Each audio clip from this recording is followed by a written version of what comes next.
Chatting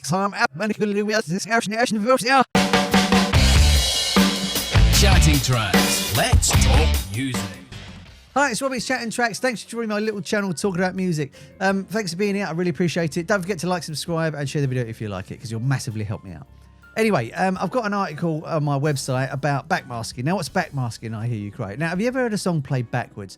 The Beatles kicked off the backmasking craze in 1966 with the album Revolver. They took ordinary music, they flipped it and reversed it, and sparked a phenomenon that would spook, fascinate, and outrage listeners for absolute decades. Some bands use it just for fun. Others ended up in trouble, like serious trouble. Take Judas Priest. In 1990, they were hit with a lawsuit. Why? Because people thought their song Better By You, Better Than Me had hidden messages. Messages that apparently led two young men towards tragedy. There's more about that in the article. Led Zeppelin got caught up in the Satanic panic over Stairway to Heaven. Meanwhile, Pink Floyd took a much lighter approach. They buried a secret congratulations message in their song Empty Spaces, a little Easter egg for those most dedicated fans. This whole thing is a mix of moral panic, music experimentation, and modern myth making. So is there really something sinister hiding in your record collection, or is it just our brains finding patterns in static?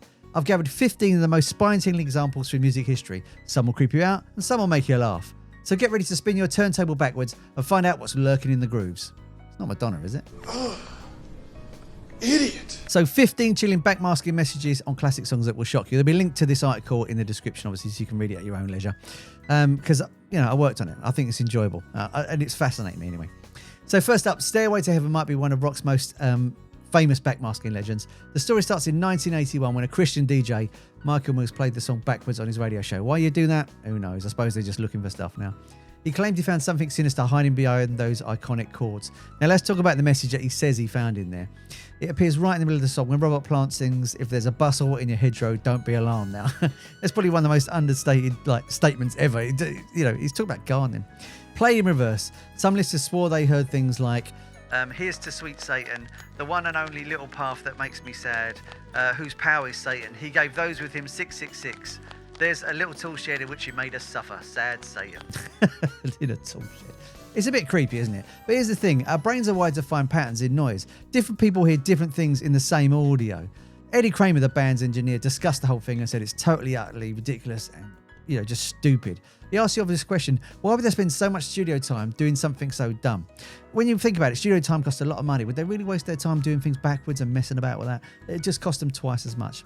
Still, anyway, the rumours spread fast, and some pointed to Jimmy Page's interest in the occult. Now, people knows he likes the occult, but he was interested in the mysticism of it all, Some pointed to Jimmy Page's interest in the occult, but he was interested in the mysticism and the words of it all. It didn't help that he bought Aristocrat's old mansion on Loch Ness, and they connected it to satanic messages, I guess, because they've just said, oh, he likes that, it must be what's going on.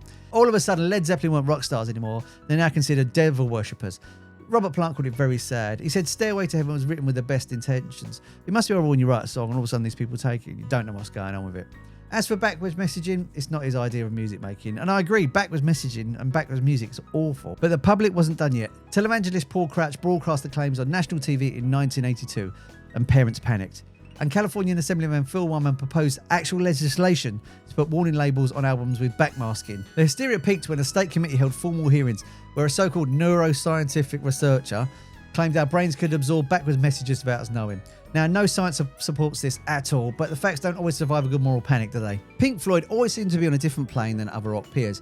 While other bands got caught up in the satanic panic and moral outrage, the Floyd boys decided to have a lot more fun with it. Let's talk about their track, Hidden Spaces. About 1 minute 12 seconds into the track from their classic album The Wall in 1979, fans who played the intro backwards uncovered something completely delightful.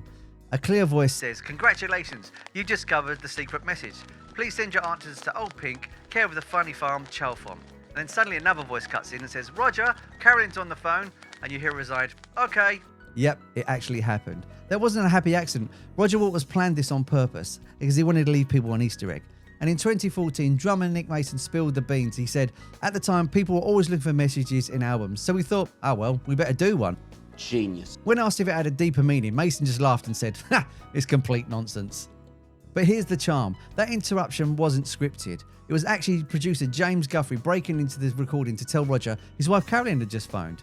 And they kept it in the final cut. And that real, unscripted moment made it feel more genuine than the forced backmasking attempts by other bands. Now, here's where it gets really interesting. Fans and music historians have long speculated that Old Pink referred to Syd Barrett, the band's original frontman who left after a mental breakdown in 1968. And the line about the Funny Farm sounds like a nod to Barrett's struggles with mental health. Now, Roger Waters has never confirmed this, but he's also never denied it. And the mystery has simmered for over 40 years, and that's the genius of it. While other bands were being accused of devil worship, Pink Floyd developed a clever, self-aware in-joke. One that both parodied and celebrated the ideas of hidden messages in music. And it's brilliant when you think about it. Next up, Prince with Darling Nikki. Now, is this song genius or gibberish? While other artists were busy denying satanic messages in music, Prince pulled off one of the greatest backmasking switcheroos in pop history. He hid an explicitly Christian message in one of the most sexually provocative songs he ever wrote. The irony is brilliant and it's absolutely delicious. Let's talk about Darling Nikki. At the very end of the track from Prince's 1984 album Purple Rain, there's a strange choral bit that sounds like nonsense, but if you play that vinyl backwards, you'll hear this. Hello, how are you? I'm fine, because I know that the Lord is coming soon. Coming, ha ha ha. No vague murmurs here, no misunderstood phonetics. It's very clear and 100% intentional. While preachers and parents were burning rock albums, Prince was using their own feared techniques to proclaim his faith. Now that is a wild contrast. The song itself is about meeting a woman masturbating in a hotel lobby. It was so graphic, Tipper Gore freaked out and launched the Parents Music Resource Centre. You know, that group of parents that wanted to put stickers on all the albums that just made them sell even more. On one side, Prince is singing about a sex friend that will grind you till morning, and on the other side, he's hiding a message about the Lord's return. It would be like finding a prayer book in the copy of Playboy. That's Prince in an absolute nutshell. He didn't see the contradiction between sexuality and spirituality. As one writer put it, Prince saw the sexual impulse to be analogous, I think that's the word, I think that's how you say it, anyway, reads about it, right, to the longing to become closer to God. And that's a theological question that most churches aren't ready to have. Go Prince. When religious zealots started burning Iron Maiden records and accusing them of devil worship, you know, the band didn't panic. They just clapped back with what might be one of the most sarcastic comebacks in history. Instead of denying the accusation, they gave the moral panicking crowd exactly what they're looking for. Yeah, well, sort of. Let's talk about the intro to Still Life on their 1983 album Peace of Mind. Tucked between the Trooper and Still Life, Maiden slipped a backward message that you could only hear by spinning the record in reverse. And no, this wasn't some creepy accent. It was a calculated middle finger to the growing backlash, especially from American religious groups who were literally burning copies of the album Number of the Beast. Drummer Nico McBrain didn't hold back. He said, "We were sick and tired of being labelled devil worshippers by these effing morons in the United States. So we thought, right, you want to take the piss? We'll show you how to take the bleeding piss, my son." That's Nico McBrain right over in it. Leave it to the Brits to fight moral outrage with glorious sarcasm. So what evil incarnation did they hide? It was nothing. It was just a message from McBrain doing a goofy impression of comedian John Bird's version of Ugandan dictator Idi Amin. Played in reverse, it said, "What oh," said the ting with the three ponces. "Don't meddle with things you don't understand." And then there's a burp. Now, if that's hard to follow, here's the translation. "What ho," said the monster with the three heads. "Don't mess with things you don't get." In other words, it's a very British way of saying minding your own business. Oh, brilliant. It's a perfect message for those who are fanatically flipping records looking for the devil. Good on you, Nico. You absolute legend. Next up, ELO. Now, while someone like Cradle Filth leaned into pure blasphemy, ELO took a different approach. They turned the accusations of backmasking into one of the funniest, most clever responses in rock history. Let's talk about the track Fire on High. It all started when religious groups started accusing ELO of putting messages on their album from 1974, El Dorado. Great album, by the way. But instead of denying it, they clapped back with a cheeky bit of backmasking themselves. There's an eerie intro to Fire on High from their next album, Face the Music. The drummer Bev Bevan recorded a message that says, "Music is reversible, but time is not. Turn back, turn back, turn back." Absolutely brilliant. It works on two levels. It's a clever joke and a subtle warning as well. It basically tells those record-flipping devil hunters, stop wasting your time and enjoy the music. ELO's response to the accusations of hiding messages was literally to hide a message, mocking them, looking for them hiding a message, if you know what I mean. It's a bit like someone accusing you of speaking in code. So you speak in code just to say you're not speaking in code, if you know what I mean. That's next level satire.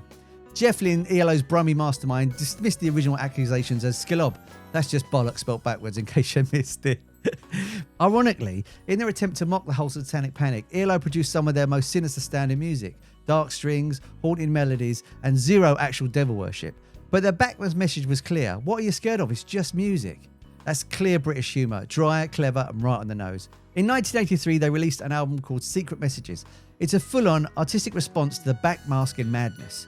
It was packed with hidden audio like, "Welcome to the show, thank you for listening, look out, dangers ahead," and even spelled out ELO in Morse code.